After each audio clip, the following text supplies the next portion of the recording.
கொட்டிவாக்கம் வீட்டில் எப்போதாவது விளையாடுவது டென்னிஸ். அப்பாவிடம் முதலில் சினிமாவில் நடிக்கிற ஆசையைச் சொல்ல பேசிக் காட்டியது அண்ணாமலை பட வசனம்தான். அதனால் இன்றைக்கும் அந்த வசனத்தை மனப்பாடமாகப் பேசிக் காட்டுவார். நடனத்தில் மிகவும் பெயர் பெற்ற விஜய்க்கு பிடித்த நடனக்காரர்கள் பிரபுதேவா, லாரன்ஸ், மாதுரி தீட்சித்தானாம். நெருக்கமான கல்லூரி நண்பர்களை அழைப்பது மச்சி, மற்றவர்களை விஜய் அழைப்பது என்னங்கண்ணா. கிச்சன் பக்கமும் எட்டிப் பார்ப்பார் விஜய்.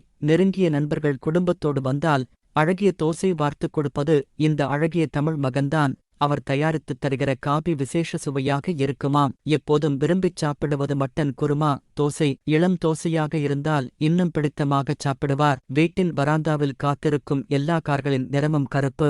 ஊக்கம் கொடுத்து அம்மா ஷோபா சந்திரசேகர் இசைக் கச்சேரிகளில் பாட ஊக்கம் உற்சாகப்படுத்துவார். அம்மாவின் கச்சேரிகளுக்கு முதல் ஆளாக ஆஜர் ஆவார் எப்போதும். மகன் சஞ்சயும் மகள் திவ்யா சாஷாவும் அப்பாவின் நடிப்பில் ஆர்வமாக இருந்தாலும் படிப்பிலும் அவர்கள் கவனம் செலுத்த வேண்டும் என்பதில் உறுதியாக இருக்கிறார் விஜய். 4 வயதிலேயே கம்ப்யூட்டரில் விளையாடுகிறாள் சாஷா. எவ்வளவோ அழைப்புகள் வந்தும் பிற மொழிப்படங்களில் நடிக்கச் சம்மதிப்பது இல்லை விஜய். தமிழில் மட்டுமே நடிப்பேன் என்பதில் உறுதியாக நிற்கிறார். விஜயோடு அதிக படங்களில் ஜோடியாக நடித்தவர்கள் சிம்ரன், ஜோதிகா, த்ரிஷா. நிறைய புதுமுகங்களோடு ஜோடி சேர்ந்தவர் என்ற பெருமையும் இவருக்கு உண்டு. ஜாலியாக ரிக்கார்டிங்கில் உட்கார ஆசைப்படுவார் விஜய்.